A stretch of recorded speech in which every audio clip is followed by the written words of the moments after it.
Listen, well done. First and foremost, the important thing about today is getting through to the next round. Ugly game. First half, we were bitty. Probably made life more difficult for ourselves than we needed to. But second half, and especially once we get the second goal, we controlled it. In the second half, we looked a level above them. Yeah. Far from perfect, but I'm delighted with a clean sheet.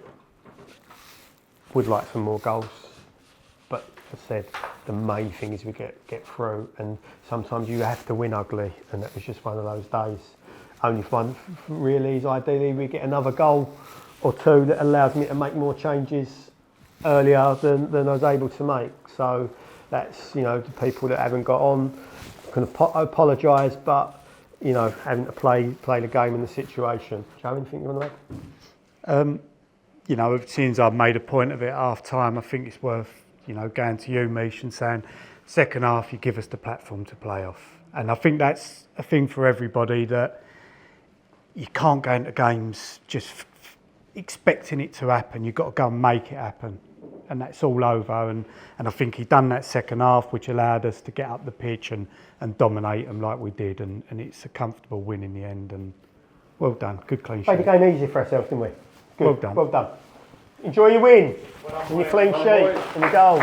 Horrible conditions. Tobes, just last week we were sat down at this very ground discussing an unfortunate loss. Today we're back with you once again, UFL Player of the Match, but for good reasons. You just love the FA Cup. FA Cup, what a cup, hey, it's the cup of dreams.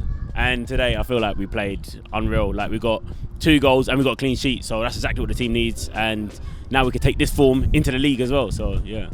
So talk to me about today's game then. Obviously the conditions definitely played a part. I'm sure you guys can hear it now. The wind has been crazy today. What was it like out there on the pitch? I think it was a scrappy game, but we knew it was going to be a scrappy game, like from the obvious conditions, like wind, rain, but we dealt with it well, and that's why we came away with a win, 2-0. We should have scored more as well. Made us down to me, but yeah. So let's talk about you then quickly. Obviously on the game on Monday you were ruled out, unfortunately injured. It seems like today you're all right.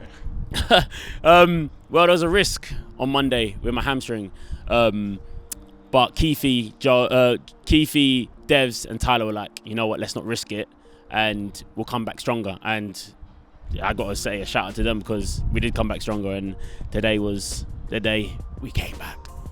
So let's break down some of your goals then. Well, let's do one by one. First one, go. I got slipped through by Daz, and I'm thinking 1-on-1, but the angle's kind of tight, so I'm thinking, let me try and dink him. Dinked him, bro, he got a hand to us. No! When it came to it, I said, yo! Just played it back in, and then, yeah, I was like, yes. It takes a lot of pressure off. But, bro, when he went down with it and it slapped his hand like that, I said, yes. Because he could have just stood up and caught it. And then what? You walked into like what felt like an empty net, but I said, you know what? It's pretty ballsy to go for the chip. Because I know you tried to disguise it with the shot. You looked like you was going to wind it up, and then you just chipped it like faintly. And you know what? If the keeper would have missed the dink, I think the player would have came back and like kicked off the line. So thank God, thank you, keeper, bro.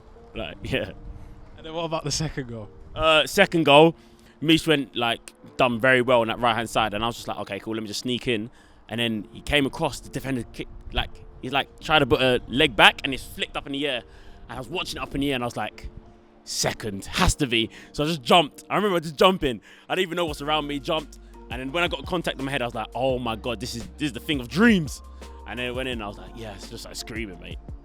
Your hang time is absolutely ridiculous, yeah? There was a couple chances you said you could have had the hat trick, but how do you jump so high, and how do you stay in the air for so long? What is it that you're doing that the others aren't, that you're always winning the headers? I worked on it crazy, to be fair, non-leagues headers in it, and the jumping thing is now my thing, Air Jordan, Air Tobes. So plyometrics, still doing them with my boy AT. But yeah, plyometrics and all of that good stuff. But yeah, mate, just got to jump and just compete, innit? Passion. It's passion at the end of the day, innit? Do you want to win it or not? Yeah, you do this thing as well, this locking in before games. I'm a big fan of it, because you said you're coming for it all this season, and so far you are very much living up to your word. Well, it's been a tough start to the season. But the best I can do is just locking in before games. So literally, like, I got a new routine before games, locking in, and so far it's been working, you know, because I've been trying my hardest out there, and I feel like I can play to the best of my abilities. Long may it continue. Hurrah!